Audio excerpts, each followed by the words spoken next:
자, 오늘 우리가 함께 아주 깊이 들여다볼 책은요. 철학의 역사상 가장 대담하면서도 또 어쩌면 가장 많이 오해받아온 책 중 하나일 겁니다.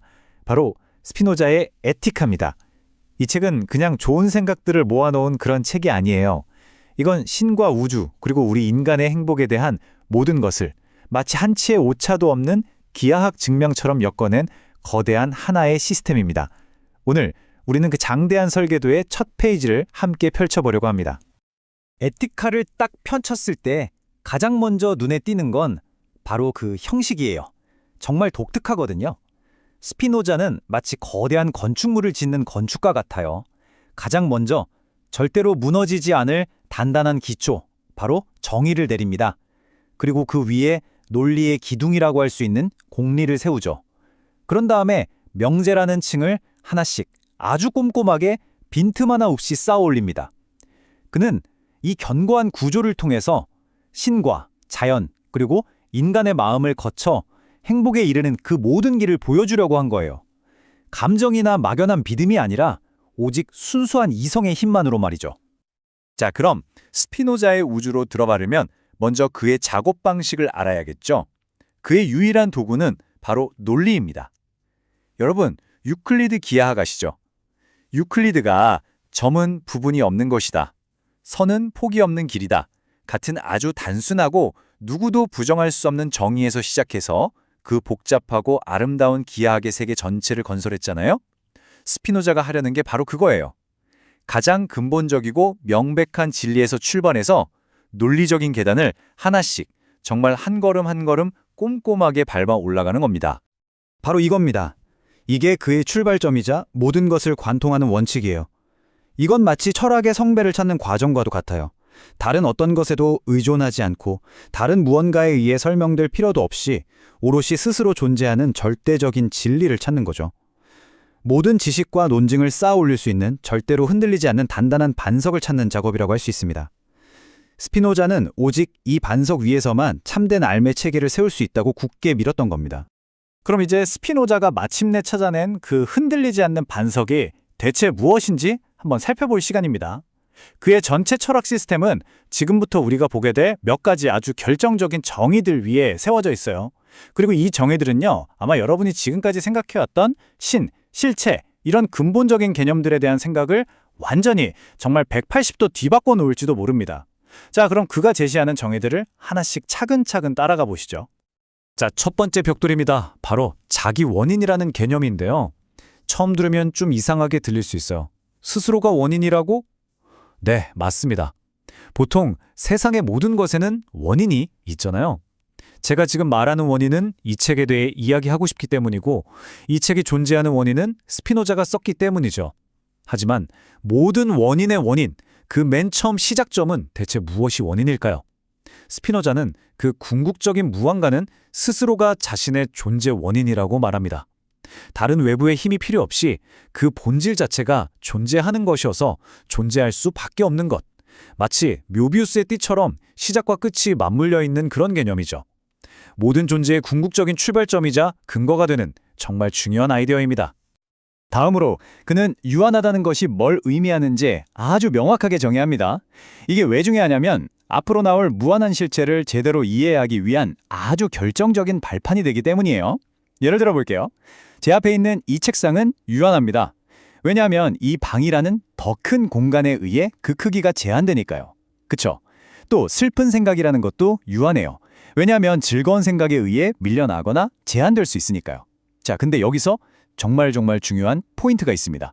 책상이 생각에 의해 제한되지는 않는다는 거예요. 즉, 어떤 것을 제한하려면 같은 본성, 같은 카테고리 안에 있는 것이어야만 한다는 겁니다.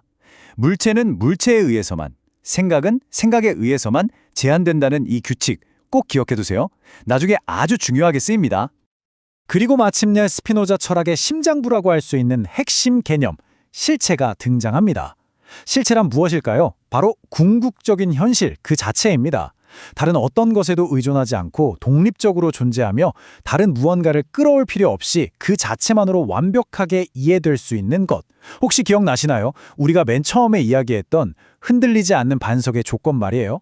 다른 어떤 개념과도 독립적으로 그 자체만으로 형성될 수 있는 개념. 바로 이 실체가 그 조건에 정확하게 부합하는 개념인 거죠. 자, 이제 준비가 다 됐습니다. 스피노자는 방금 우리가 살펴본 자기 원인, 유한한 것, 그리고 실체라는 이 세 개의 단단한 벽돌을 가지고 그의 형이상학 전체를 떠받치는 거대한 중심 기둥을 세우기 시작합니다. 이 과정은 그냥 그럴 것이다 하는 추측이나 믿음이 아니에요. 오직 논리만으로 진행되는 피할 수 없는 필연적인 과정입니다. 한번 그 논리의 흐름을 저와 함께 차근차근 따라가 보시죠. 이 논리의 사슬, 정말 빠져나갈 구멍이 없습니다. 한번 보세요. 진정한 실체는 그 정의상 다른 것에 의존하지 않으니까 외부의 원인이 있을 수 없죠. 그러니 반드시 스스로가 원인, 즉 자기 원인이어야만 합니다. 그리고 스스로 존재하는 것은 시작도 뜻도 없을 테니 당연히 무한해야 하죠. 자, 그런데 만약 이런 무한한 실체가 둘 이상 존재한다고 상상해 볼까요? 그럼 어떻게 될까요? 아까 우리가 유한한 것에 대해 이야기했던 걸 떠올려 보세요. 그들은 서로를 제한하게 될 겁니다. 그리고 무언가에 의해 제한되는 순간 그 둘은 모두 유한한 것이 되어버리죠. 이건 실체가 무한하다는 정의와 명백하게 모순됩니다. 따라서 실체는 반드시 유일해야만 하는 거예요. 딱 하나만 존재해야 하는 거죠. 자, 결론이 나왔습니다. 이 세상에 단 하나뿐이고 무한하며 모든 것을 포함하는 실체. 스피노자는 이것을 신 또는 자연이라고 부릅니다. 우리가 흔히 생각하는 저 하늘 위에서 인간 세상을 다스리는 인격적인 신과는 전혀 다른 개념이죠. 우주 그 자체가 바로 신이라는 겁니다. 정말 혁명적인 생각 아닌가요? 좋습니다. 스피노자의 논리를 따라가 보니 이 실체, 즉 신 또는 자연은 거대한 하나이고 무한하다고 해요. 그런데 여기서 바로 이런 질문이 생기죠. 잠깐만요. 제 눈앞에는 책상, 컴퓨터, 컵, 창밖의 나무들처럼 셀 수 없이 많은 것들이 있는데요? 왜 세상은 이렇게 전부 분리되고 개별적인 부분들로 가득 차 보이는 거죠? 아주 당연하고 날카로운 질문입니다. 이 의문에 대한 스피노자의 대답은 정말 흥미로워요. 우리의 인식 방식 자체를 되돌아보게 만들거든요. 스피노자는 이 문제의 원인이 현실 그 자체에 있는 게 아니라 현실을 바라보는 우리의 인식에 있다고 말합니다.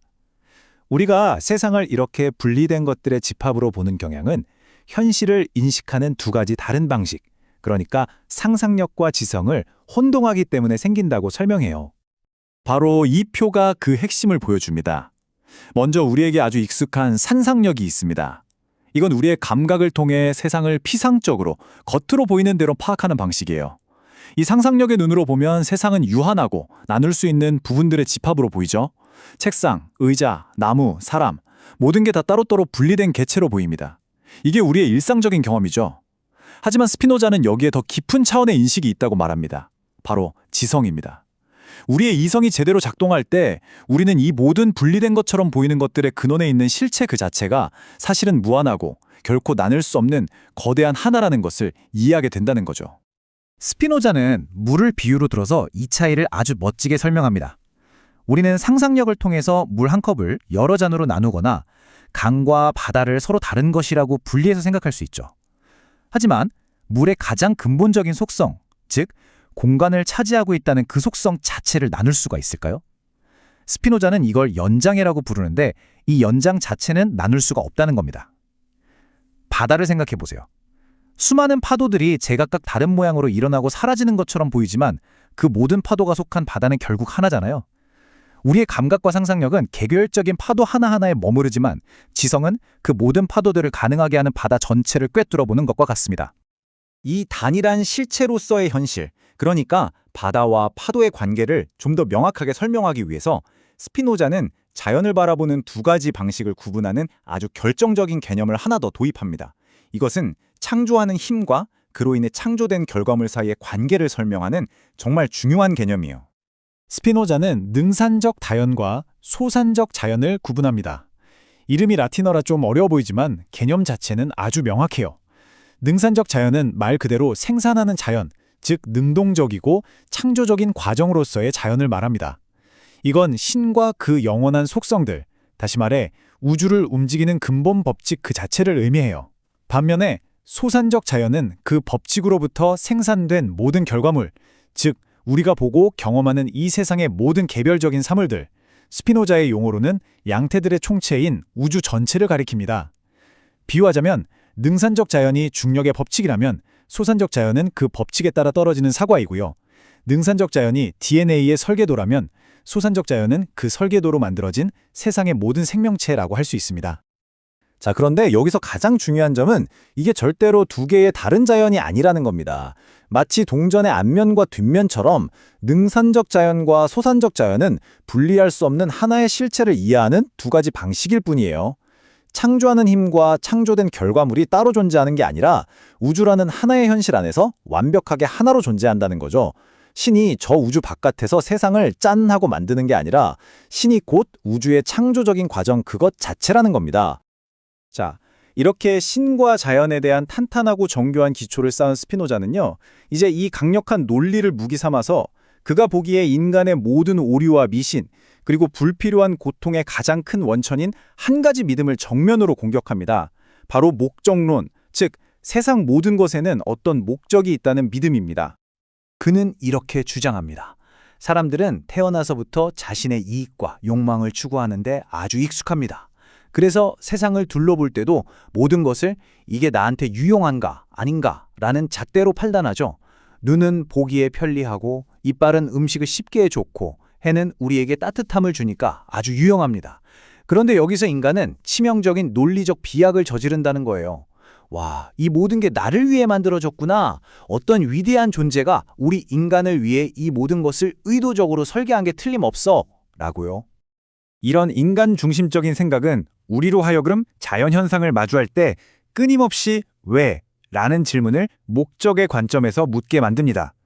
눈은 왜 있는가? 보기 위해서. 비는 왜 내리는가? 농작물을 키워서 우리를 먹여 살리기 위해서. 이런 대답들은 얼핏 들으면 굉장히 그럴듯하게 들리죠. 하지만 스피노자는 이 질문 방식 자체가 근본적으로 잘못되었다고 봅니다. 이건 자연을 이해하는 게 아니라 자연의 우리 인간의 의도를 멋대로 투영하는 것에 불과하며 결국 우리를 진리가 아닌 막다른 길로 이끌 뿐이라고 믿었습니다.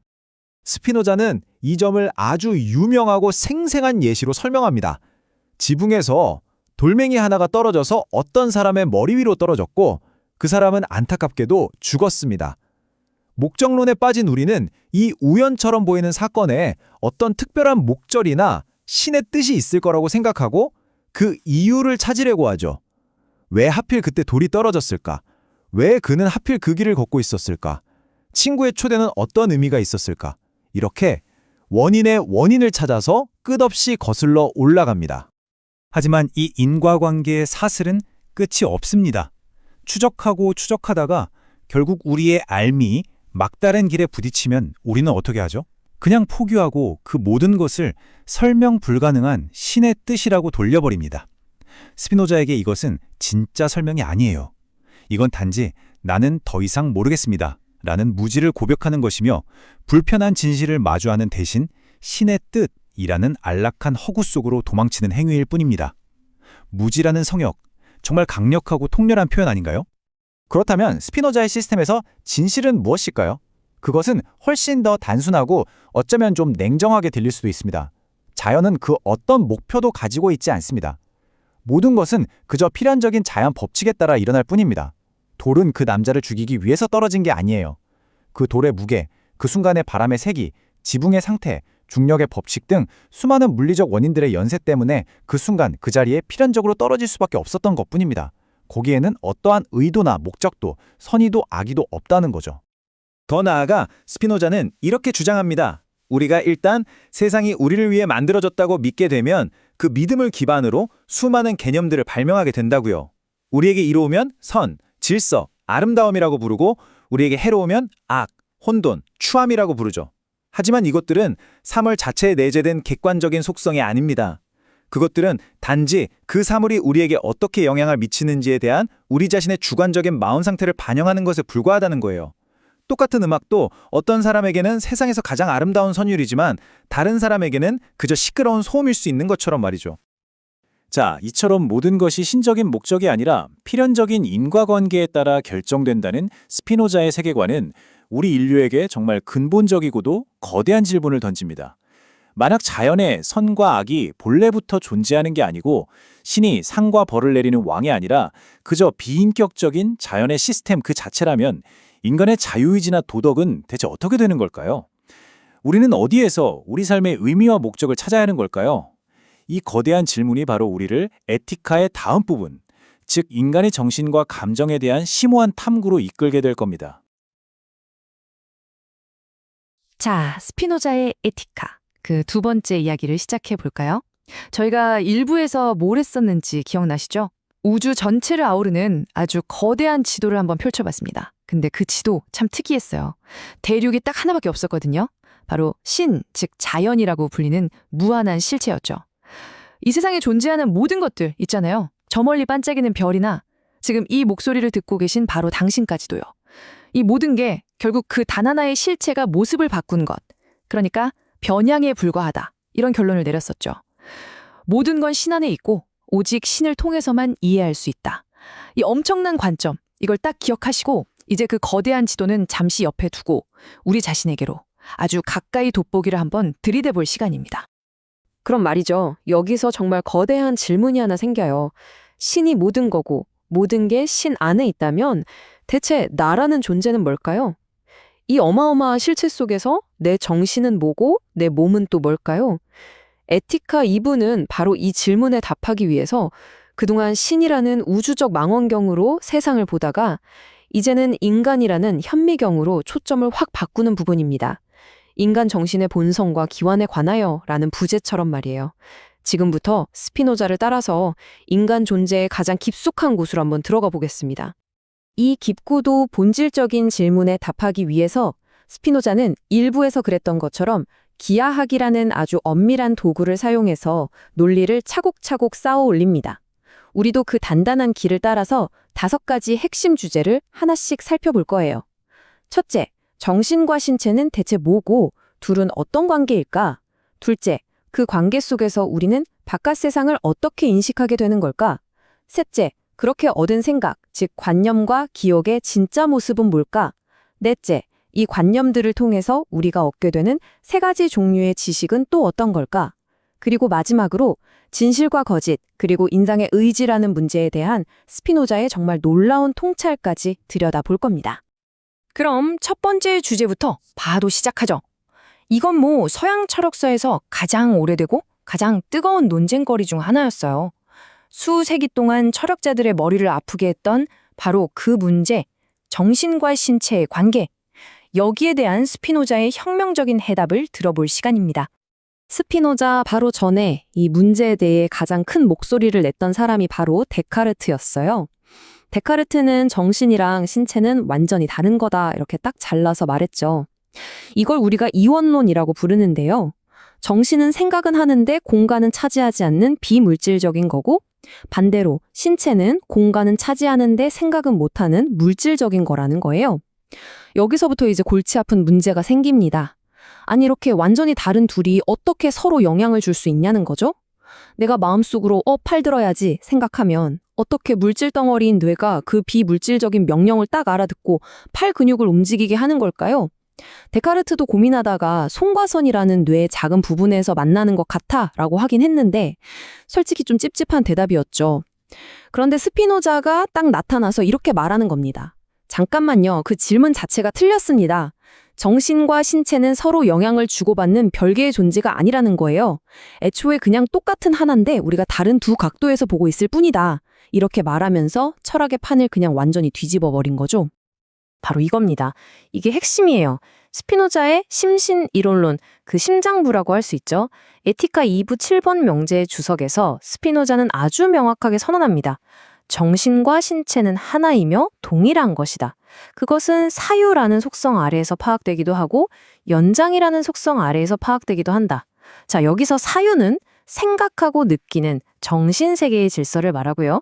연장은 길이, 폭, 깊이처럼 공간을 차지하는 물리세계의 질서를 말해요. 그러니까 이 둘은 서로 다른 세계가 아니에요. 단 하나의 실체, 즉 심, 자연이 자기 자신을 보여주는 2가지 다른 방식, 2가지 속성을 뿐이라는 거죠. 이 놀라운 개념을 이해하는데 동전만큼 좋은 비유가 없습니다. 동전 하나를 생각해 보세요. 그림이 있는 앞면이 있고 숫자가 있는 뒷면이 있죠. 우리가 앞면을 보면서 동시에 뒷면을 볼 수는 없어요. 그쵸? 하지만 앞면 없는 뒷면, 뒷면 없는 앞면이라는 게 존재할 수 있나요? 불가능하죠. 앞면과 뒷면은 서로 다른 물체가 아니라 그냥 하나의 동전에서 뗄래야 뗄 수 없는 두 개의 측면일 뿐입니다. 스피노자한테 정신, 즉 사유는 동전의 앞면 같은 거고요. 신체, 즉 연장은 동전의 뒷면 같은 거예요. 어느 한쪽이 다른 쪽을 일으키는 원인이 아니에요. 둘은 완벽하게 동시에 일어나고 본질적으로는 똑같은 사건을 다르게 표현한 것뿐입니다. 그러니까 내 팔이 움직이는 물리적인 사건과 내가 팔을 움직여야겠다고 생각하는 정신적인 의지는 원인과 결과가 아니라는 겁니다.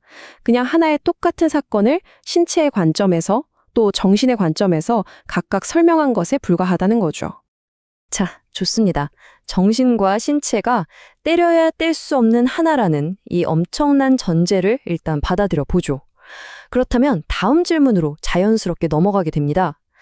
정신이 결국 신체에 대한 관념이라면 도대체 이 관념은 어떻게 바깥 세상을 인식하고 경험하게 되는 걸까요?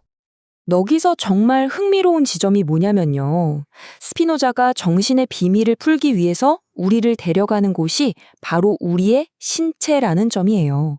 그는 정신을 이해하고 싶으면 먼저 우리 몸이 얼마나 복잡하고 역동적인 기계인지를 알아야 한다고 강조합니다. 스피노자가 보는 신체는 그냥 정신을 담고 있는 껍데기가 아니에요. 물렁한 부분, 딱딱한 부분, 액체 같은 부분, 이런 수많은 개체들이 정말 놀라운 균형을 이루면서 만들어진 복합체죠. 이 신체는 잠시도 가만히 있질 않아요. 끊임없이 외부의 다른 물체들과 부딪히고 영향을 받고 또 영향을 주죠. 우리가 살기 위해 밥을 먹고 숨을 쉬는 것처럼 항상 바깥과 뭔가를 주고받아야만 유지될 수 있습니다. 그리고 무엇보다 중요한 능력, 외부 물체와 딱 부딪혔을 때 그 인상을 받아들이고 마치 밀랍에 도장을 찍듯이 그 흔적을 몸에 남길 수 있다는 점입니다. 자, 이 신체에 대한 역동적인 이해를 바탕으로 스피노자는 우리가 뭔가를 인식하는 과정을 아주 명확한 단계로 설명해 줍니다.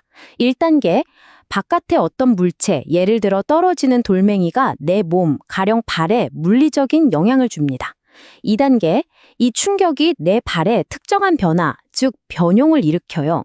스피노자는 이걸 아펙티오, 우리말로 하면 흔적이라고 부르는데요. 말 그대로 발의 신경세포들이 압력을 느끼고 변형되는 그 물리적인 상태 자체를 말합니다.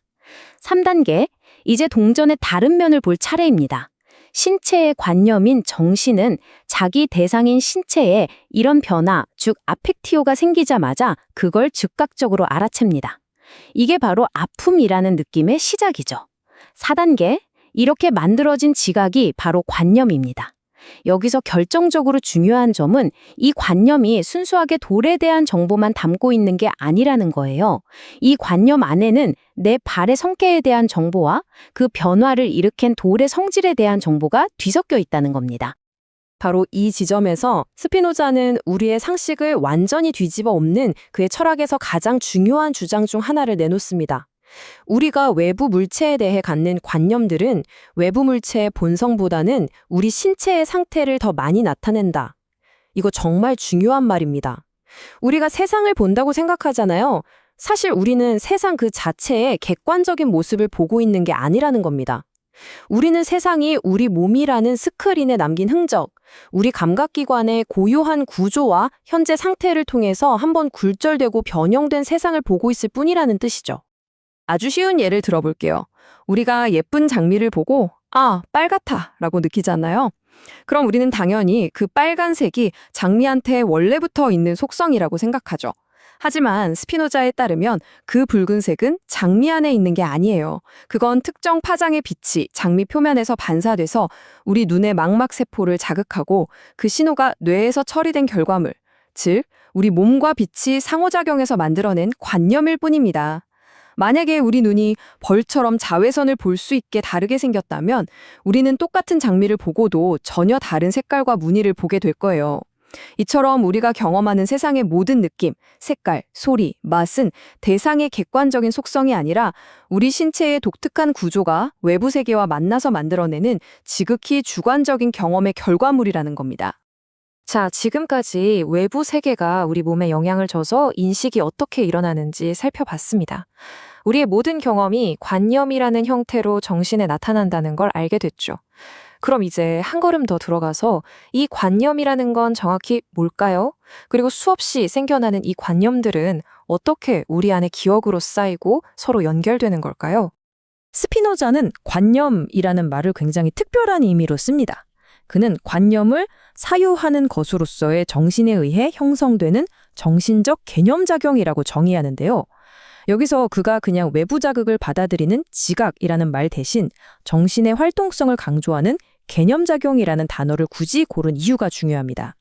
많은 철학자들이 정신을 그냥 외부의 인상을 수동적으로 받아 적는 텅 빈 칠판처럼 생각했지만 스피노자한테 정신은 절대 수동적인 존재가 아니에요. 관념을 형성한다는 것 자체가 정신의 아주 능동적인 활동이라는 거죠. 그러니까 관념은 그냥 마음에 맺히는 흐릿한 이미지가 아니라 정신이 살아 움직이면서 수행하는 적극적인 행위 그 자체라는 겁니다. 그리고 스피노자는 관념을 크게 두 종류로 나눕니다. 외부 대상과 만나면서 뒤죽박죽 섞인 채로 얻어지는 부적합한 관념이 있고요. 사물의 본질을 그 원인과 함께 명확하게 파악하는 적합한 관념, 에디케이트 아이디어가 있습니다. 이 적합한 관념이라는 개념은 앞으로 계속 나올 거라 아주 중요해요. 적합한 관념이란 외부 대상과 우연히 마주친 것과는 상관없이 그 자체만으로도 참된 관념이 갖춰야 할 모든 내적인 속성을 다 갖춘 관념을 말합니다. 쉽게 말해서 부분적이거나 왜곡되지 않고 그 자체로 완전하고 논리적인 이해를 뜻하는 거죠. 예를 들어 원의 정의로부터 원의 모든 반지름은 길이가 같다는 속성을 이끌어내는 건 적합한 관념에 해당합니다. 이게 나중에 우리가 다룰 지식의 종류에서 진리와 이성의 기초가 되니까요. 꼭 기억해 두시면 좋겠습니다. 그럼 기억은 뭘까요? 스피노자한테 기억은 무슨 영혼의 신비한 창고 같은 게 절대 아닙니다. 아주 명쾌하게 설명해요. 기억이란 인간 신체 변용의 순서와 결합으로부터 생기는 관념들의 어떤 결합이다. 말이 조금 어렵게 들릴 수 있는데 핵심은 이겁니다. 기억은 철저하게 신체적인 과정에 뿌리를 두고 있다. 우리가 뭔가를 경험할 때마다 우리 몸에는 아펙티오, 즉 흔적이 남는다고 했죠. 그리고 어떤 경험들이 자주 같이 일어나면 몸에 남는 흔적들도 서로 연결이 될 겁니다. 기억이란 바로 이 몸에 새겨진 흔적들의 연결망이 정신의 차원에서 관념들이 줄줄이 떠오르는 것, 즉 연상작용으로 나타나는 현상이라는 거죠. 아주 물리적인 설명이죠? 스피노자는 이 기억과 연상의 원리를 설명하려고 정말 강력하고 직관적인 예를 하나 듭니다. 한 군인이 훈련을 마치고 모래 위에서 말발굽 자국을 봤다고 해보죠. 그의 머릿속에는 어떤 생각들이 연달아 떠오를까요? 아마 그는 즉시 말을 탄 기술을 떠올리고 그 다음엔 적군과의 치열한 전투, 즉 전쟁의 이미지를 생각할 겁니다. 왜냐하면 그의 몸에는 말발굽 소리, 기수의 함성, 칼 부딪히는 소리 같은 경험들이 하나의 단단한 사슬처럼 연결되어 새겨져 있기 때문이죠. 반면에 평생 밭을 갈아온 농부가 똑같은 말발굽 자국을 본다면 어떨까요? 그는 쟁기를 끄는 말을 떠올릴 거고요. 이어서 풍성한 수확을 기다리는 자기 밭을 생각하게 될 겁니다. 이처럼 똑같은 자극을 받아도 각자가 살아오면서 몸에 새겨진 경험의 순서와 연결망에 따라서 전혀 다른 생각과 감정의 흐름이 만들어지는 겁니다. 우리의 기억과 정체성은 바로 이 신체적 역사의 결과물인 셈이죠. 자, 이제 우리는 정신과 신체의 관계, 인식, 관념, 기억에 대한 스피노자의 설명을 다 들어봤습니다. 이 기초 위에서 드디어 에티카 2부의 하이라이트라고 할 수 있는 부분으로 나아가겠습니다. 바로 스피노자가 제시하는 지식의 세 단계, 즉 우리가 어떻게 외부 세계에 대한 혼란스럽고 단편적인 지각에서 출발해서 사물의 본질에 대한 진짜 이해로 나아갈 수 있는지를 설명하는 세 종류의 지식입니다. 스피노자가 직접 들었던 아주 간단한 수학 문제를 가지고 같이 한번 생각해 볼게요. 여기 1, 2, 3 이렇게 세 숫자가 있습니다. 첫 번째 수 1에 대한 두 번째 수 2의 비율이 세 번째 수 3에 대한 네 번째 수의 비율과 같게 만들려면 네 번째 수는 뭐가 되어야 할까요?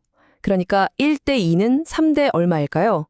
아마 대부분 바로 6 하고 답이 떠오르셨을 거예요. 자, 그런데 여기서 스피노자가 던지는 질문은 답이 뭐냐가 아니에요. 바로 당신은 그 답이 6이라는 걸 어떻게 알았습니까? 하는 겁니다. 그 답에 도달한 과정, 그 정신적인 경로가 모든 걸 결정하기 때문이죠. 스피노자는 이 문제의 답을 아는 세 가지 방식을 통해서 지식의 세 종류를 설명합니다. 첫 번째는 상상에 의한 지식입니다. 이건 우리가 그냥 닥치는 대로 경험하거나 다른 사람한테 주워 듣거나 어떤 기호를 통해서 얻는 지식이에요. 그래서 부적합하고 혼란스럽고 단편적이죠. 예를 들면 옛날에 상인들한테 들었는데 이럴 땐 그냥 두 번째 수 2랑 세 번째 수 3을 곱하고 첫 번째 수 1로 나누면 된대. 그래서 6이야. 이렇게 답하는 경우죠. 또는 초등학교 선생님이 그렇게 하라고 가르쳐줬어요. 하는 것도 마찬가지고요. 왜 그 규칙이 맞는지 원리는 모르고 그냥 경험이나 권위에 의존하는 겁니다. 우리 일상 지식의 대부분이 사실 여기에 속해요. 두 번째는 이성에 의한 지식입니다. 이건 모든 인간이 공통적으로 가진 개념이나 논리적인 증명의 바탕을 둔 지식이죠. 그래서 적합하고 명확하고 보편적입니다. 이 문제에 대해서 나는 유클리드 기하학 원론의 증명을 통해서 내수가 비례할 때의 일반적인 속성을 알고 있다. 그 보편 원리에 따라 계산하면 답은 6이다. 이렇게 말하는 경우가 바로 이성에 의한 지식입니다. 개별적이고 우연한 경험을 넘어서서 사물들의 공통된 속성과 필연적인 관계를 파악하는 과학적 지식이 바로 이 영역이죠.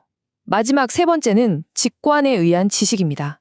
이건 증명이나 추론 과정을 거치지 않고 사물의 본질을 그냥 한눈에 직접 파악하는 최상의 지식이에요. 가장 확실성이 높은 적합한 지식이죠. 아니, 1, 2, 3처럼 이렇게 간단한 숫자에서는 1이 2의 절반이라는 관계를 보는 순간 3에 대해서도 똑같은 관계를 갖는 수가 6이라는 게 그냥 즉각적으로 보인다. 이건 뭐 의심할 여지가 없다. 이렇게 느끼는 경우입니다. 이성의 추론 단계를 뛰어넘어서 본질을 바로 꿰뚫어 보는 통찰이라고 할 수 있습니다. 이 세 종류의 지식을 나눈 결과는 정말 엄청납니다. 스피노자는 41번 명제에서 이렇게 딱 잘라 말해요. 제1종의 지식만이 오류의 유일한 원인이며 제2종과 제3종의 지식은 필연적으로 참이다.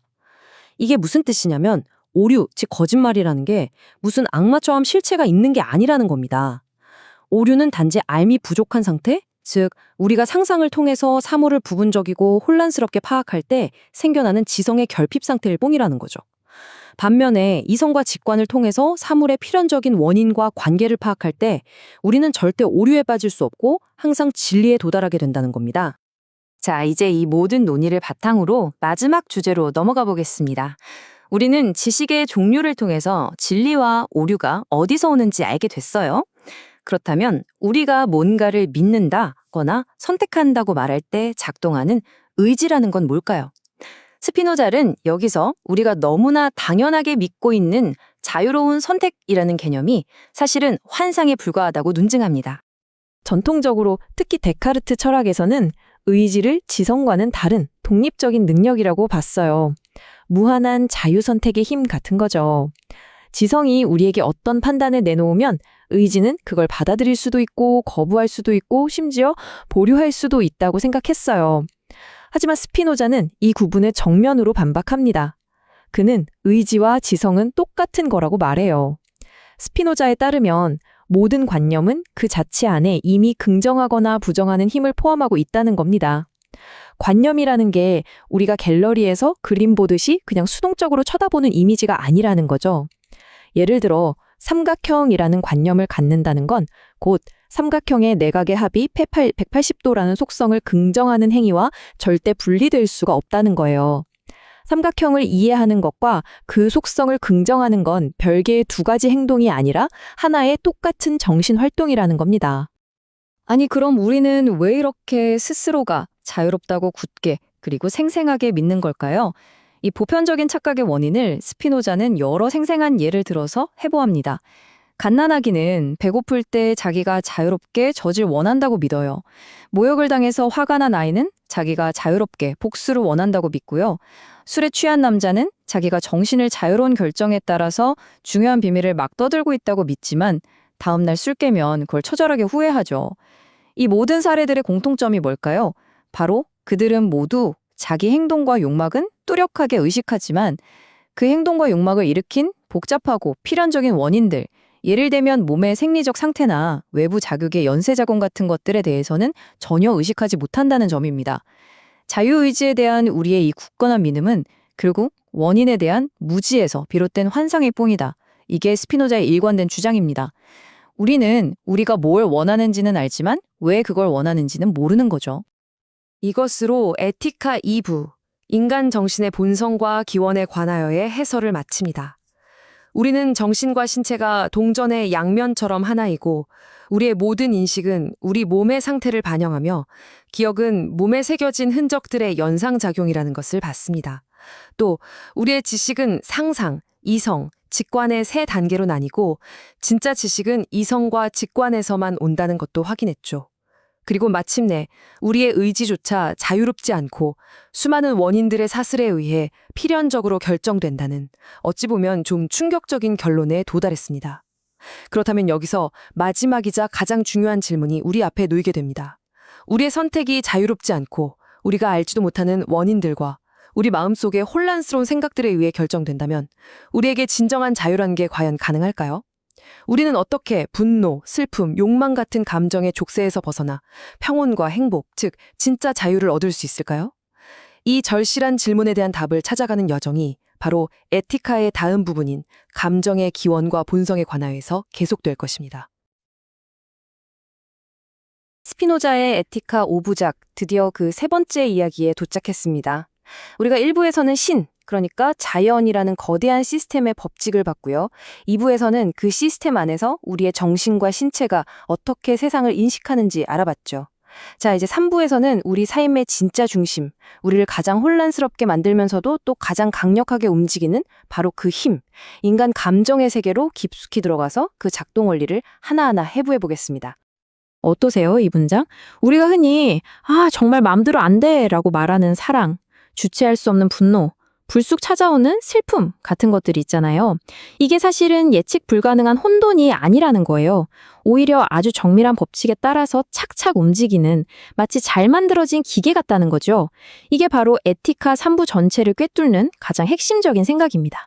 스피노자는 감정을 그냥 신비로운 거나 예외적인 걸로 내버려 두지 않아요. 마치 기하학 문제를 증명하듯이 감정이 어디서 시작해서 어떻게 변하고 또 서로 어떤 관계를 맺는지 그 원인과 결과를 하나하나 논리적으로 파헤칩니다. 자, 지금부터 저와 함께 감정이라는 이 기계의 설계도를 한번 펼쳐보시죠. 이 엄청나게 크고 복잡한 감정 기계를 움직이는 단 하나의 엔진은 대체 뭘까요? 모든 감정을 이끄는 가장 근원적인 동력, 스피노자는 그걸 코나투스라고 부릅니다. 감정의 비밀을 푸는 첫 번째 열쇠가 바로 이 개념 안에 숨어 있습니다. 자, 이 정의를 한번 천천히 뜯어볼까요? 모든 것은 자신의 존재를 지속하려고 노력한다. 이게 살아있는 생명체한테만 해당되는 얘기가 아니에요. 이 세상에 존재하는 모든 것, 심지어 책상 위에 놓인 돌멩이 하나까지도 자기 자신으로서 계속 존재하려는 힘, 일종의 관성 같은 걸 가지고 있다는 뜻입니다. 식물이 빛을 향해서 필사적으로 줄기를 뻗고 동물이 위험을 느끼고 도망치는 건 물론이고요. 우리가 매일 아침 눈을 뜨고 숨 쉬면서 살아가려는 이 모든 게 바로 코나투스가 드러나는 모습이죠. 근데 여기서 진짜 혁명적인 부분은 이 노력이 사물의 본질 그 자체라는 거예요. 즉, 존재하려는 노력이 곧 존재 그 자체다, 이 말입니다. 노력을 멈추는 순간 그건 더 이상 그게 아닌 거죠. 말하자면 이 코나투스는 모든 존재에게 새겨진 가장 근본적인 프로그래밍 코드 같은 겁니다. 스피노자는 이 근본적인 힘, 코나투스가 어떤 맥락에서 나타나는지에 따라 다른 이름으로 불린다고 설명해요. 이 코나투스가 순수하게 우리 정신 영역에만 관련될 때 우리는 그걸 의지라고 부릅니다. 무언가를 긍정하거나 부정하고 판단하고 결정하려는 정신의 노력이죠. 반면에 우리가 2부에서 확인했듯이 정신과 신체는 하나잖아요? 이 둘을 합쳐서 인간 전체의 관점에서 볼 때 코나투스는 욕구라고 불립니다. 배고프면 음식을 찾고 피곤하면 잠을 자려는 것처럼 우리 몸과 마음이 함께 자신의 존재를 지키기 위해 무언가를 하도록 이끄는 힘, 그게 바로 욕구예요. 결국 의지랑 욕구는 서로 다른 힘이 아니라 코나투스라는 하나의 힘이 가진 두 개의 다른 얼굴일 뿐인 거죠. 그렇다면 우리가 보통 말하는 욕망은 뭘까요? 스피노자의 정의는 정말 놀라울 정도로 명쾌합니다. 욕망은 다른 게 아니라 우리가 의식하게 된 욕구라는 겁니다. 그러니까 욕구 자체는 우리 본질에 깔려있는 자동적인 힘인데 우리가 내가 지금 목이 마르구나, 저 사람이랑 친해지고 싶다 하고 스스로 알아차리는 순간 그 막연했던 욕구가 구체적인 욕망이 되는 겁니다. 욕구와 욕망은 본질은 같은데 거기에 의식이라는 스포트라이트가 비춰졌냐 아니냐 그 차이만 있는 거죠. 그리고 바로 이 욕망이야말로 우리가 경험하는 모든 구체적인 감정들의 진짜 출발점이 됩니다. 좋습니다. 코나투스라는 엔짐과 욕망이라는 연료를 확인했어요. 이제 스피노자는 이 힘을 바탕으로 수만 가지의 복잡한 감정들이 만들어지는 세 가지 기본 재료, 말하자면 감정의 삼원색을 제시합니다. 바로 기쁨, 슬픔, 그리고 우리가 방금 살펴본 욕망입니다. 이게 믿어지세요?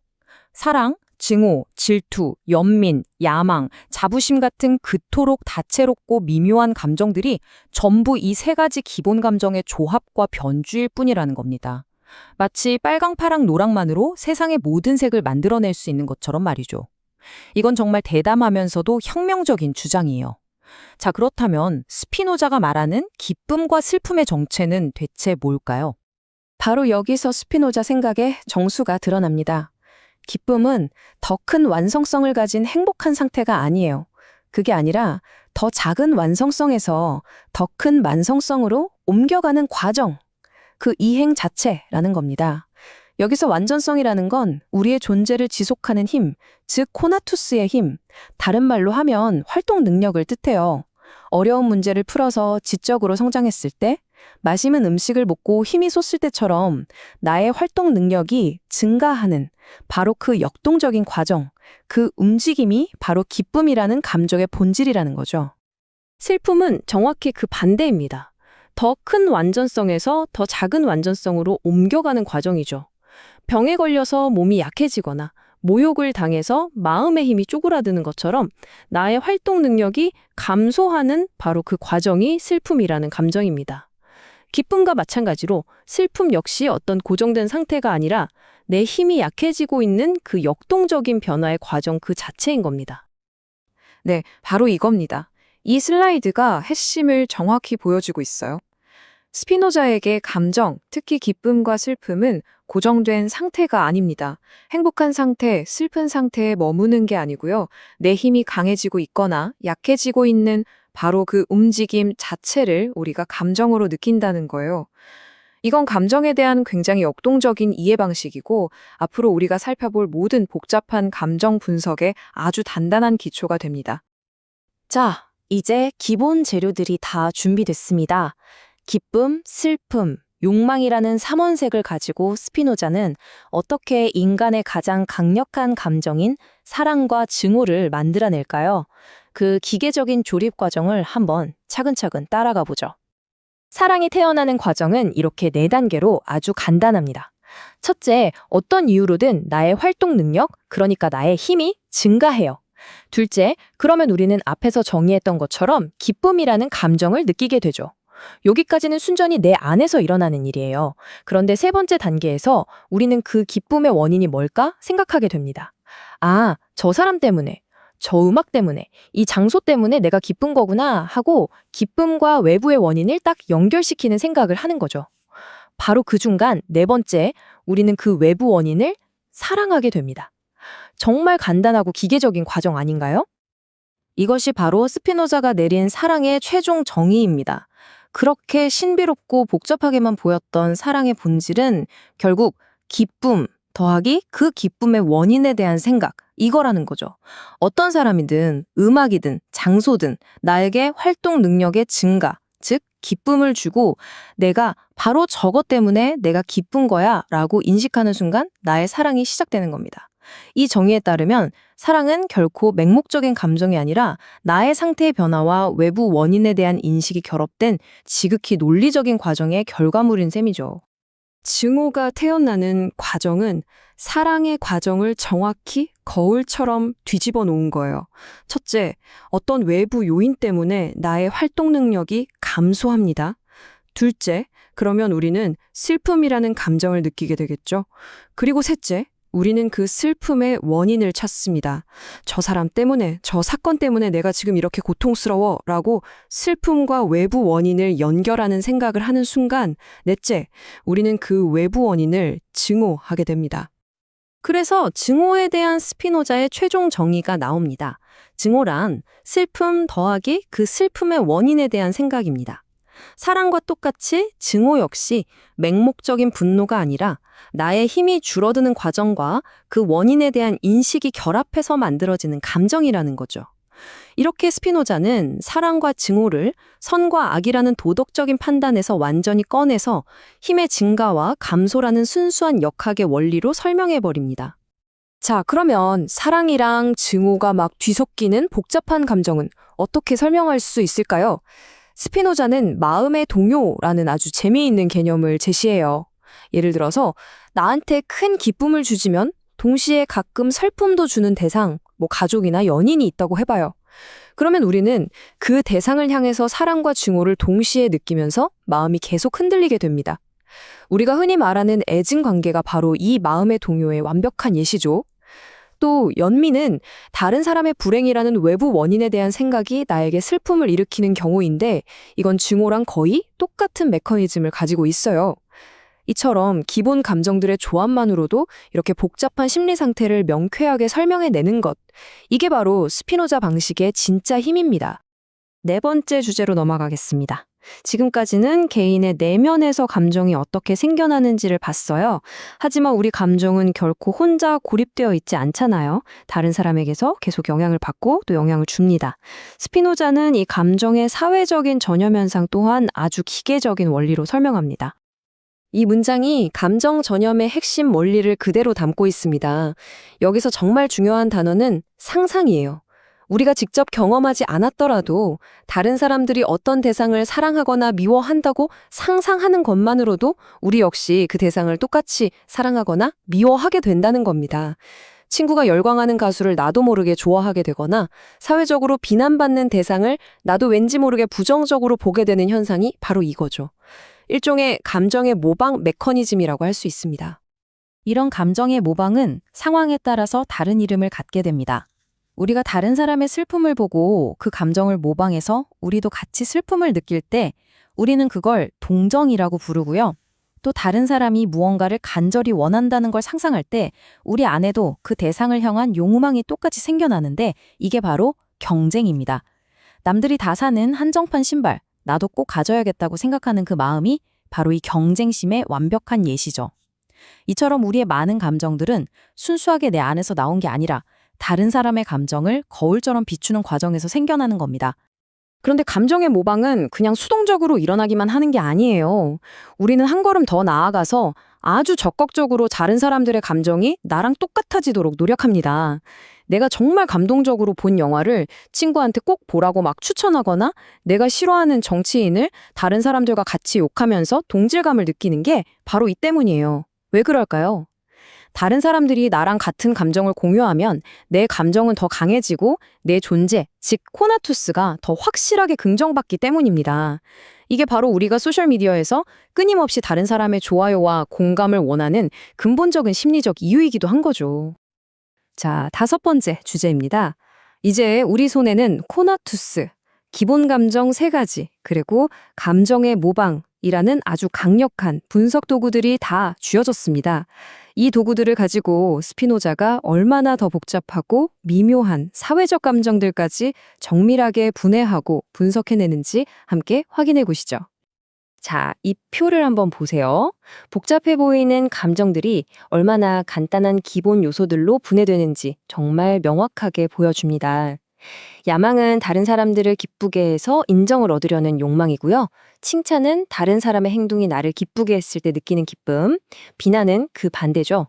특히 후회랑 자만이 정말 흥미로운데요. 후회는 슬픔의 원인을 찾다 보니까 결국 나 자신에게서 그 원인을 찾을 때 생기는 감정입니다. 즉, 나 자신이라는 생각을 동반하는 슬픔인 거죠. 반대로 자만은 기쁨의 원인이 바로 나 자신이라고 생각할 때, 즉, 나 자신이라는 생각을 동반하는 기쁨입니다. 이처럼 모든 감정은 결국 기쁨, 슬픔, 욕망이 누구 혹은 무엇과 연결되느냐의 문제일 뿐인 겁니다. 인간관계에서 가장 파괴적인 감정 중 하나인 질투. 스피노자의 분석 틀 안에서 이 감정은 어떻게 설명될까요? 그의 정의는 마치 외과 수술처럼 아주 정밀합니다. 질투는 기본적으로 사랑과 증오가 합쳐진 마음의 동요 상태예요. 그런데 여기에 결정적인 요소가 하나 더 들어갑니다. 바로 부러움의 대상이 되는 경쟁자에 대한 생각이죠. 이 세 가지 요소가 모두 모여야만 비로소 질투라는 감정의 폭풍이 완성되는 겁니다.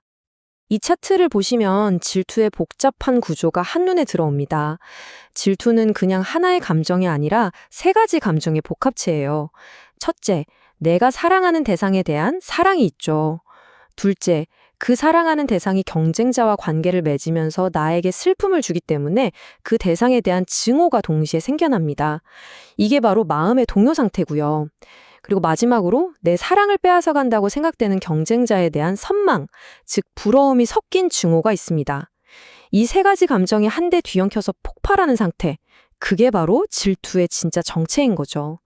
스피노자는 이렇게 감정의 내부를 정밀하게 들여다보고 그 구성 요소를 남김없이 밝혀냅니다. 자, 드디어 6번째 마지막 주제이자 감정론의 클라이맥스입니다. 지금까지 우리가 살펴본 감정들은 대부분 외부 원인에 의해서 수동적으로 자극받는 격정이었어요. 하지만 스피노자는 감정이 다 그런 건 아니라고 말합니다. 우리의 내면, 즉 이성의 활동으로부터 능동적으로 생겨나는 감정도 있다는 거죠. 이제 예 속에서 자유로 이동하는 위대한 전환점을 확인해 보겠습니다. 이 표가 스피노자 감정론의 가장 핵심적인 구분을 보여주고 있습니다. 감정은 크게 두 종류로 나뉘어요. 먼저 왼쪽의 수동적 감정, 즉 격정을 보시죠. 이건 외부의 무언가가 나를 기쁘게 하거나 슬프게 할 때 생기는 감정입니다. 우리는 그 원인을 명확히 알지 못하는 불충분한 생각에 머물러 있고 그 결과 외부 원인에 이리저리 휘둘리는 예속된 상태에 놓이게 돼요. 반면에 오른쪽의 능동적 감정을 보세요. 이 감정의 원인은 외부가 아니라 나 자신의 본성, 즉 이성의 활동입니다. 사물의 원인을 명확하게 이해하는 충분한 생각에서 나오는 감정이죠. 바로 이때 우리는 비로소 감정의 주인, 즉 자유로운 존재가 되는 겁니다. 이성이 낳는 모든 능동적 감정을 다 합쳐서 부르는 이름이 바로 견고함 또는 성격의 강함입니다. 이건 외부 자극에 흔들리지 않고 오직 이성의 명령에 따라서 스스로의 존재를 지키고 세계를 이해하며 행동하려는 모든 노력을 가리켜요. 이건 격정에 휩쓸리지 않는 내면의 힘, 즉 정신의 건강함 그 자체이고요. 스피노자가 추구하는 인간의 최고 상태라고 할 수 있습니다. 스피노자는 이 위대한 힘, 견고함이 두 가지 방향으로 나타난다고 봅니다. 첫째는 용기입니다. 이건 자기 자신을 향하는 힘인데요. 이성의 올바른 판단에 따라서 무엇이 진짜로 나에게 이로운지 이해하고 그걸 추구하는 합리적인 욕망입니다. 충동적인 만용과는 질적으로 다르죠. 둘째는 고결함입니다. 이건 다른 사람을 향하는 힘으로 역시 이성의 판단에 따라서 다른 사람들을 돕고 그들과 이성적인 관계, 즉 우정을 맺으려는 욕망이에요. 정말 놀랍지 않나요? 나 자신을 보존하려는 이기적인 힘과 다른 사람을 도우려는 이타적인 힘이 이성 안에서는 갈등하는 게 아니라 완벽하게 하나로 통합된다는 점. 이게 바로 스피노자 윤리학의 가장 아름다운 부분입니다. 이 문장은 우리에게 정말 중요한 깨달음을 줍니다. 우리가 흔히 미덕이라고 부르는 것들, 예를 들어 절제, 침착함, 자비 같은 것들은 단순히 격정을 꾹 참고 억누르는 소극적인 상태가 아니라는 거예요. 스피노자에게 이것들은 견고함이라는 내면의 힘이 적극적으로 드러난 결과입니다. 두려움을 억누르기 때문에 침착한 게 아니라 상황을 이성적으로 파악하기 때문에 침착할 수 있는 겁니다. 동정심이라는 슬픔에 휩쓸려서가 아니라 다른 사람을 돕는 것이 이성적이라고 판단하기 때문에 자비를 베푸는 거죠. 진정한 미덕은 감정이 없는 상태가 아니라 이성에서 비롯된 능동적인 힘이라는 것. 이것이야말로 우리를 진정으로 강하게 만드는 생각입니다. 오늘 우리는 스피노자와 함께 감정이라는 기계의 설계도를 샅샅이 살펴봤습니다. 모든 감정의 엔진인 코나투스에서부터 기쁨, 슬픔, 욕망이라는 기본 부품을 거쳐 사랑, 증오, 질투 같은 복잡한 감정들이 어떻게 조립되는지, 그리고 감정이 어떻게 사회적으로 퍼져나가는지 확인했죠. 더 나아가 이성에서 비롯된 능동적 감정, 즉 견고함이라는 자유의 가능성까지 엿봤습니다. 하지만 이 모든 알미 우리를 정말 자유롭게 할 수 있을까요? 감정의 메커니즘을 안다는 것만으로 우리는 그 강력한 힘의 지배에서 벗어날 수 있을까요?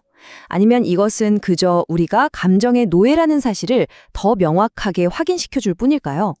이 근본적인 질문에 대한 스피노자의 대답이 바로 다음 4부, 인간의 예속편에서 본격적으로 펼쳐질 것입니다. 지난 3부에서는 인간의 마음속에서 벌어지는 이 감정의 드라마, 그 복잡하고도 섬세한 세계를 우리가 지도처럼 한번 그려봤습니다. 기쁨, 슬픔, 사랑, 증오 같은 수많은 감정들이 도대체 어떻게 생겨나고 또 서로 어떻게 영향을 미치는지 살펴봤었죠. 자, 이제 4부입니다. 여기서 스피노자는 우리를 철학의 가장 실천적인 질문 앞으로 데려갑니다. 과연 이 거센 감정의 파도가 우리를 지배하는 걸까요? 아니면 우리가 그 파도를 멋지게 타고 나아갈 수 있는 걸까요? 이 문장, 정말 스피노자가 말하는 인간의 예속 상태의 핵심을 정확히 꿰뚫고 있죠. 우리 모두 이런 경험 한 번쯤은 있잖아요. 새해에는 꼭 운동해야지 다짐해놓고 소파의 유혹을 이기지 못한다거나 이 관계가 나한테 상처만 준다는 걸 뻔히 알면서도 끊어내지 못하는 그런 순간들 말이에요. 스피노자는 바로 이 고통스러운 내적 갈등, 그러니까 이성은 저 길이 맞아라고 속삭이는데 감정은 아니야, 이 길로 가자고 소리치는 이 상황을 예속이라고 부르는 겁니다. 자, 그래서 이 예속 상태에서 벗어나서 진짜 자유로 나아가는 스피노자의 여정을 우리가 제대로 이해하려면요, 이 5가지 핵심 단계를 차례대로 따라가 볼 겁니다. 먼저 문제를 진단하고 그 문제의 뿌리가 되는 우리의 생각들을 분석한 다음에 해결책을 찾아보고 그 해결책을 통해 살아가는 이상적인 인간의 모습을 그려볼 거예요. 그리고 마지막으로 이 모든 게 우리 사회와 어떻게 연결되는지까지 살펴보겠습니다. 그럼 첫 번째 단계, 진단부터 시작해 볼까요? 스피노자가 말하는 예속이라는 게 정확히 뭘까요? 그리고 우리는 왜 이 감정이라는 것 앞에서 그렇게 무력하게 느껴지는 걸까요? 스피노자는 이 예속이라는 걸요, 무슨 도덕적으로 나약하다거나 의지가 약해서 그렇다고 보지 않아요. 이게 진짜 중요한 포인트거든요. 그는 이걸 그냥 인간이라는 존재가 가진 조건의 일부, 그러니까 우리 마음이 작동하는 방식에 원래부터 내재된 어려움이라고 말합니다. 감정이 휘둘리는 게 당신이 못나서가 아니라는 거죠. 그게 감정의 기본 속성이기 때문이라는, 어떻게 보면 위로 같기도 하고 또 냉철한 분석 같기도 한 이야기입니다. 우리 다들 이런 생각해 본 적 있잖아요, 그쵸? 아, 그만 화내야지. 이제 그만 슬퍼해야지. 하고 머릿속으로 수없이 되뇌어 보지만 마음은 영 따라주질 않죠. 스피노자는 바로 이 문제의 핵심을 파고듭니다. 그리고 그의 대답은 우리가 보통 생각하는 것과는 완전히 다릅니다. 네, 바로 이거예요. 이게 핵심입니다. 이성적인 생각 하나만으로는 감정을 절대 이길 수 없다는 거의 선언 같은 말이죠. 예를 들어서 분노라는 불이 활활 타오르고 있을 때 분노는 나쁜 거야 라는 차가운 지식의 물 한 컵으로는 어림도 없다는 겁니다. 그 불을 완전히 압도해버릴 만큼 거대한 평화에 대한 사랑이라든지 공감이라는 파도가 필요하다는 거죠. 다시 말해, 감정이라는 전쟁터에서는 오직 다른 감정만이 무기가 될 수 있다는 통찰입니다. 이 슬라이드가 우리 안에서 벌어지는 갈등을 너무나도 잘 보여주죠. 우리는 머리로는, 이성적으로는 분명히 알고 있어요. 건강에 좋은 음식이 뭔지 다 안다고요. 그런데 눈앞에 놓인 저 달콤한 케이크가 주는 즉각적인 쾌락에 대한 욕망, 그 힘이 우리의 삶을 너무나도 쉽게 이겨버리는 겁니다. 스피노자는 바로 이것이 우리가 더 나은 것을 보면서도 더 나쁜 것을 따르는 근본적인 이유라고 설명해요. 삶의 힘이 욕망의 힘을 당해내지 못하는 거죠. 자, 그럼 이 문제가 어떻게 더 깊어지는지 한번 살펴볼까요? 스피노자는 여기서 진짜 도발적인 주장을 합니다. 우리가 너무나 당연하게 여기는 선과 악이라는 개념 자체가 우리를 감정의 덫에 가두는 주범이라는 거예요. 정말 놀라운 생각이죠? 그러니까 선과 악은 사물 그 자체에 원래부터 붙어있는 성질이 아니라는 거죠. 우리가 그냥 이것저것 비교하면서 만들어낸 생각의 틀, 일종의 딱지일 뿐이라는 겁니다. 즉, 선과 악은 우주의 구조에 새겨진 절대적인 진리가 아니라는, 당시로서는 정말 혁명적인 주장이었어요. 세상은 그냥 있는 그대로 존재할 뿐인데 거기에 좋다, 나쁘다고 이름 붙이는 건 바로 우리 자신이라는 거죠. 스피노자한테 선이라는 건요, 굉장히 실용적인 개념이에요. 내가 더 이성적이고 더 자유로워지고 더 나다워지는데 도움이 되면 그게 바로 선인 거죠. 그럼 반대로 악은 뭘까요? 나를 더 수동적으로 만들고 감정의 노예가 되게 하고 분열하게 만드는 모든 것이 바로 악입니다.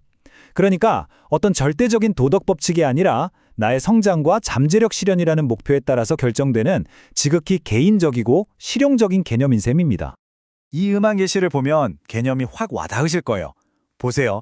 똑같은 음악인데 우울한 사람한테는 그게 위로가 되고 힘이 되니까 선한 것이 되죠. 그런데 막 슬픔에 잠겨 애도하는 사람한테는 오히려 시끄럽고 고통스러우니까 악한 것이 될 수 있어요. 그리고 아예 듣지 못하는 사람한테는 그냥 아무것도 아닌 거죠. 선도 악도 아닌 겁니다. 이 예시가 우리에게 주는 깨달음이 뭘까요? 바로 가치라는 건 대상 자체가 아니라 우리와 그 대상의 관계 속에서 특히 우리의 내면 상태에 따라 결정된다는 겁니다. 자, 감정은 우리를 함정에 빠뜨리고 우리가 믿었던 선악의 기준마저 절대적인 게 아니라고 하면 그럼 우리는 도대체 뭘 믿고 나아가야 할까요? 여기서 스피노자는 혼란에 빠진 우리에게 명확한 처방전을 딱 내놓습니다. 바로 이성의 인도입니다. 스피노자는 덕의 기본이 남을 위해 희생하는 게 아니라고 봐요. 오히려 그 반대죠. 진짜 덕은 나 자신에게 정말로 유용한 게 뭔지, 내 존재를 어떻게 더 단단하게 만들고 내 잠재력을 최대한 발휘할 수 있을지를 이성적으로 추구하는 데서 시작된다는 겁니다. 이게 흔히 생각하는 이기주의랑은 달라요. 나의 존재를 온전히 긍정하고 발전시키려는 가장 근본적인 자연의 법칙을 따르는 것, 그게 바로 덕이라는 거죠. 이것들은 무슨 도덕 교과서처럼 이렇게 해라 저렇게 해라 하는 식의 계명이 아니고요. 논리적으로 생각해보면 당연한 결론들에 가깝습니다. 이렇게 하는 게 너의 본성에 가장 잘 맞고 너의 힘을 키워주는 길이야 라고 말하는 거죠. 특히 여기서 진짜 주목할 만한 점은 인간에게 가장 유용한 것은 이성적인 다른 인간이다 라는 부분이에요.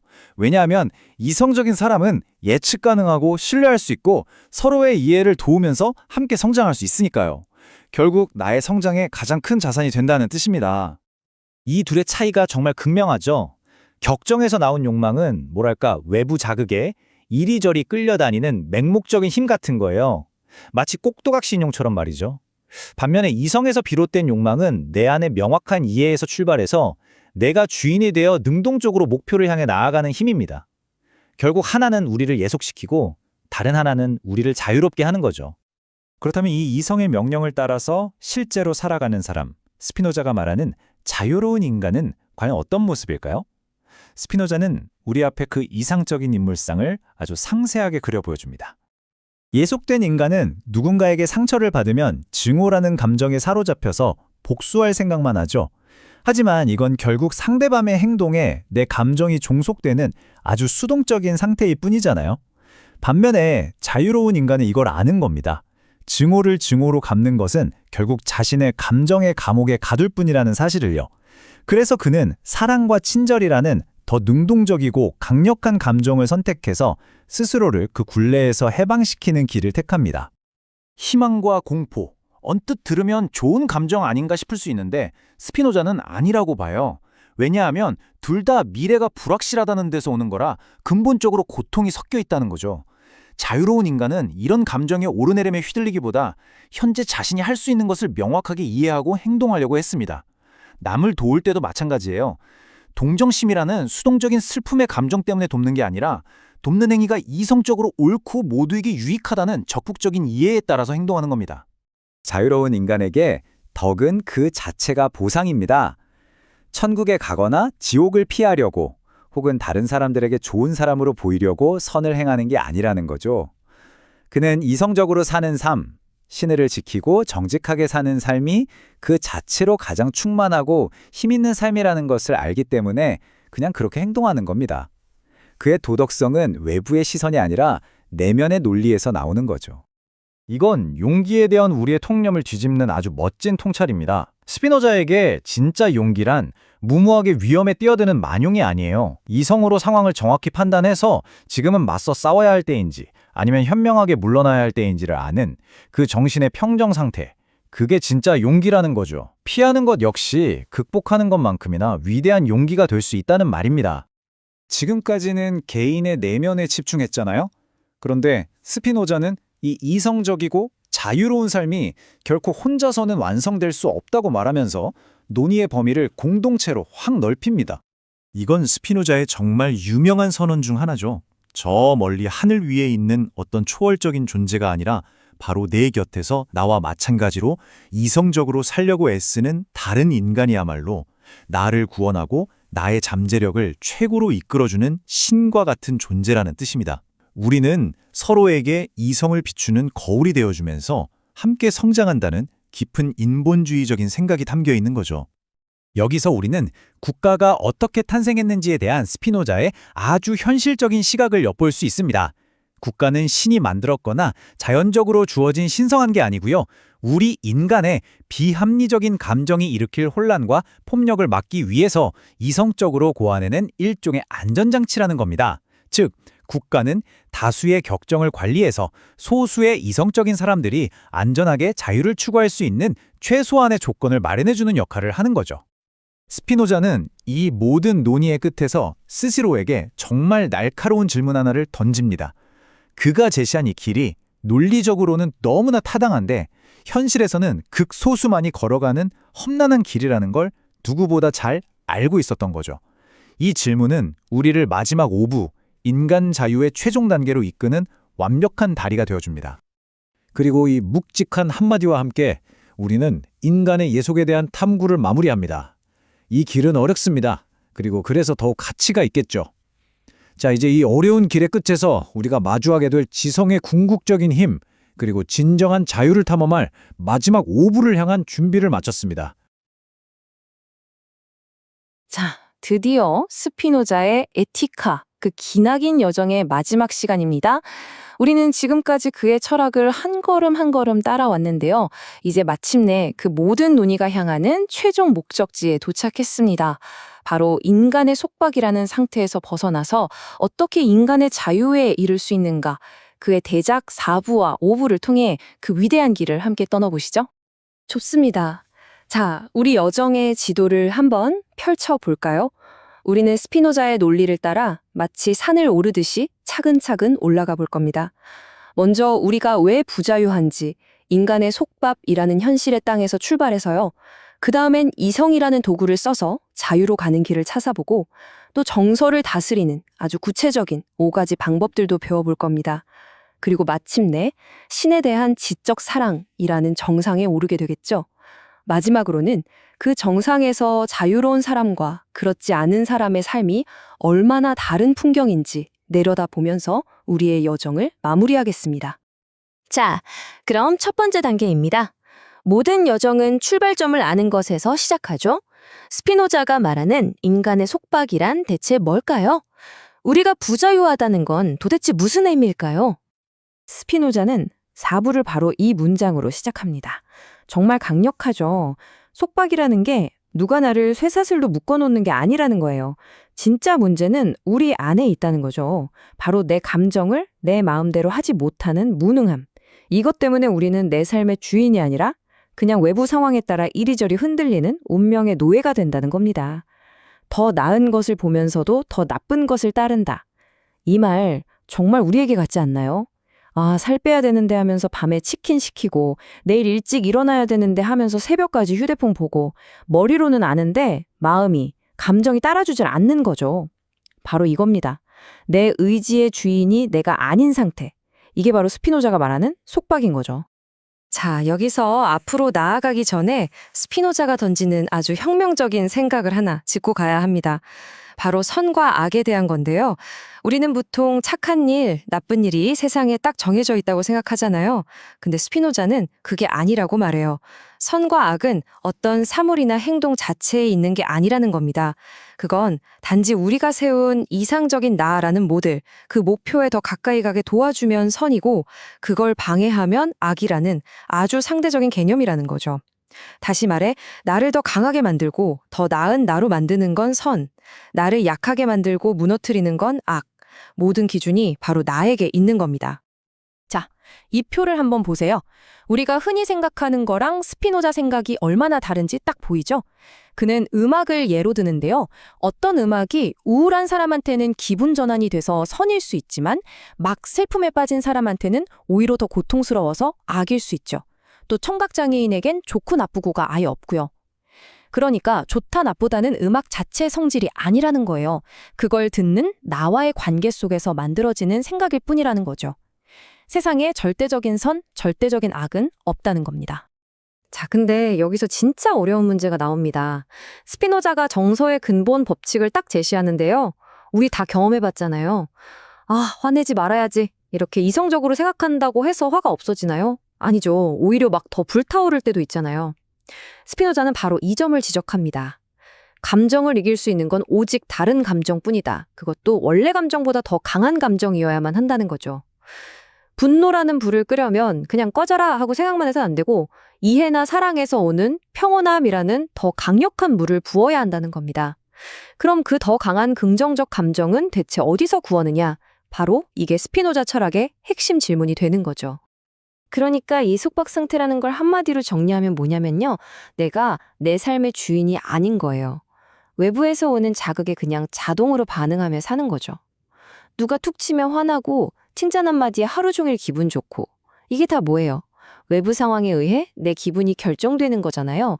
스피노자는 이걸 수동적 정서라고 불렀어요. 말 그대로 수동적인 거예요. 내 의지가 아니라 그냥 이리저리 끌려다니는 거죠. 마치 망망대해에 떠있는 조각배처럼요.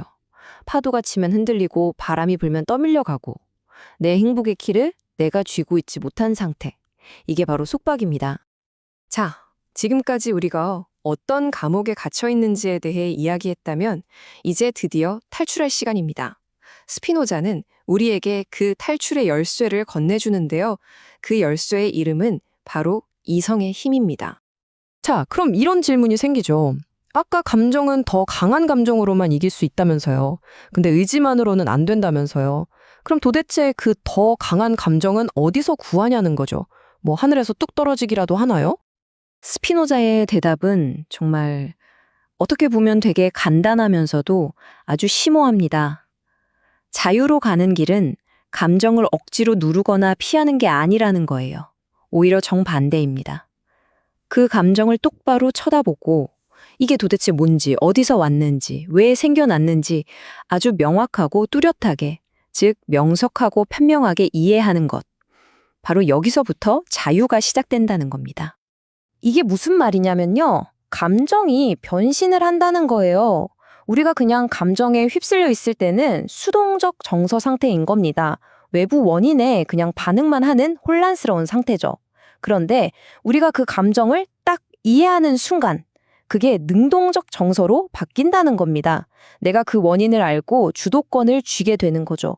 이거 마치 깜깜한 방에서 정체 모를 무언가가 너무 무서웠는데 용기를 내서 불을 탁 켜고 보니까 그냥 옷걸이에 걸린 내 옷이었던 거랑 똑같아요. 정체를 아는 순간 막연한 두려움은 사라지고 그냥 아, 저거였구나 하는 명확한 알만 남는 거죠. 고통이 이해로 바뀌는 순간입니다. 바로 이 문장이 스피노자식 마음치유법의 핵심 처방전입니다. 우리가 우리 감정에 대해 더 많이 알면 알수록 우리는 그 감정에 덜 휘둘리게 된다는 거죠. 즉, 이해한다는 이 지적인 행위 자체가 우리를 속박에서 풀어주는 가장 강력한 해방의 힘이라는 겁니다. 자, 이론만 있으면 안 되겠죠? 스피노자는 아주 친절하게도 우리가 일상에서 써먹을 수 있는 구체적인 실천 방법, 말하자면 마음의 약 5가지를 처방해 줍니다. 한번 하나씩 살펴볼까요? 자, 여기 5가지 방법이 있습니다. 인식, 분리, 시간, 질서, 그리고 필연성. 이게 바로 스피노자가 말하는 마음의 평화와 자유를 얻는 가장 강력한 도구들이요. 하나씩 한번 뜯어보죠. 자, 첫 번째랑 두 번째 악은 같이 묶어서 생각하면 좋습니다. 바로 인식하고 분리하는 건데요. 예를 들어 볼게요. 누가 나한테 막말을 해서 화가 머리 끝까지 났어요. 보통은 저 인간 때문에 열받아 이렇게 생각하잖아요. 근데 스피노자는 그렇게 보지 말라는 거예요. 일단 내 안에서 일어나는 감정을 객관적으로 인식하는 거죠. 아, 지금 내 심정이 빨리 뛰고 얼굴이 뜨거워지고 있네. 나는 이 상태를 분노라고 부르는구나. 그리고 나서 이걸 외부 원인이랑 분리하는 겁니다. 저 사람의 말은 그냥 공기의 진동일 뿐이고 내 안의 분노는 내 몸의 반응일 뿐. 이 둘이 반드시 하나로 묶여 있어야 할 이유는 없다는 걸 깨닫는 거죠. 이 생각만으로도 화가 확 가라앉는 걸 느낄 수 있을 거예요. 세 번째, 네 번째도 아주 실용적입니다. 시간과 질서인데요. 이건 뭐냐면 평소에 마음이 평온할 때 일종의 정신훈련, 시뮬레이션을 해두는 거예요. 예를 들면 만약 누가 나를 부당하게 모욕하면 나는 분노로 반응하는 대신 그의 무지를 안타까워하며 나의 평정을 유지하겠다 같은 나만의 행동 원칙을 미리 세워두고 계속 되새기는 거죠. 이걸 지성의 질서에 따라 내 마음에 정리해두는 겁니다. 그럼 실제로 그런 일이 닥쳤을 때 감정적으로 확 휩쓸리는 게 아니라 미리 훈련해둔 이성적인 대응이 딱 튀어나오게 되는 거죠. 일종의 마음 예방접종이라고 생각하면 쉬워요. 그리고 마지막 다섯 번째, 이게 어떻게 보면 이 치유책의 끝판왕인데요. 바로 모든 것이 필연적임을 이해하는 겁니다. 이게 에이, 그럼 다 정해져 있다는 운명론 아냐? 하고 오해할 수 있는데 조금 달라요. 스피노자가 말하는 건 세상 모든 일은 원인과 결과의 거대한 사슬로 엮여 있다는 거예요. 오늘 비가 오는 건 어제 기압골의 영향 때문이지 하늘이 나를 골탕 먹이려고 하는 게 아니잖아요? 그것처럼 나한테 상처 준 사람의 행동도 그 사람의 성장 배경, 교육, 그 순간의 상황 같은 수많은 원인들이 얽히고 설켜서 필연적으로 나올 수밖에 없었던 결과라는 걸 깊이 이해하는 거죠. 그렇게 보면 왜 하필 나한테 이래 하는 개인적인 원망이나 증오가 사라지고 그냥 하나의 자연현상처럼 담담하게 바라볼 수 있는 힘이 생기는 겁니다. 자, 이렇게 5가지 마음의 약을 잘 써서 감정의 병을 치유하고 나면 우리는 드디어 스피노자 철학이라는 거대한 산의 정상에 오르게 됩니다. 바로 그가 신에 대한 지적 사랑이라고 부르는 경지입니다. 자, 그런데 여기서 말하는 신은 우리가 보통 생각하는 수염난 할아버지 같은 인격적인 존재가 절대 아니에요. 스피노자에게 신은 곧 자연, 우주 전체 그리고 그 안에 작동하는 모든 물리 법칙과 인과관계 그 자체입니다. 그리고 사랑도 막 기도하고 숭배하는 그런 감정적인 게 아니에요. 이건 이 거대하고 장엄한 우주의 질서와 그 안에서 나라는 존재가 어떤 위치에 있는지, 모든 것이 어떻게 연결되어 있는지를 명료하게 깨달았을 때 오는 그 엄청난 지적인 기쁨, 희열을 말하는 겁니다. 이 표를 보면 그 차이가 확 느껴지죠. 우리가 보통 생각하는 신에 대한 사람은 뭔가를 바라잖아요. 신이시여 저를 사랑해주세요, 복을 내려주세요 하고요. 근데 스피노자의 지적 사랑은 그런 게 전혀 없어요. 왜냐? 신, 즉 자연이 우리를 사랑해주고 말고 할 게 없잖아요. 태양은 그냥 빛날 뿐이지 내가 너를 특별히 사랑하니까 비춰줄게 하는 게 아니니까요. 이 사랑은 그냥 아는 것, 이해하는 것 자체에서 오는 순수한 기쁨이에요. 어떤 보답도 바라지 않죠. 그러니까 당연히 실망할 일도 미워하게 될 일도 없는 아주 안정되고 불변하는 사랑인 겁니다. 이 말이 정말 중요한데요. 스피노자는 여기서 인과관계를 완전히 뒤집어 버립니다. 우리는 보통 착하게 살면 복 받는다고 생각하잖아요. 욕망을 참고 덕을 쌓으면 그 보상으로 행복이 온다고요. 근데 스피노자는 아니라고 단호하게 말해요. 먼저 행복한 상태, 즉 모든 것을 이해하는 데서 오는 최고의 기쁨인 지복의 상태가 되면 그 결과로서 우리는 자연스럽게 파괴적인 욕망을 다스릴 수 있게 된다는 거예요. 행복이 원인이고 덕스러운 삶은 그 결과라는 거죠. 정말 엄청난 발상의 전환 아닌가요?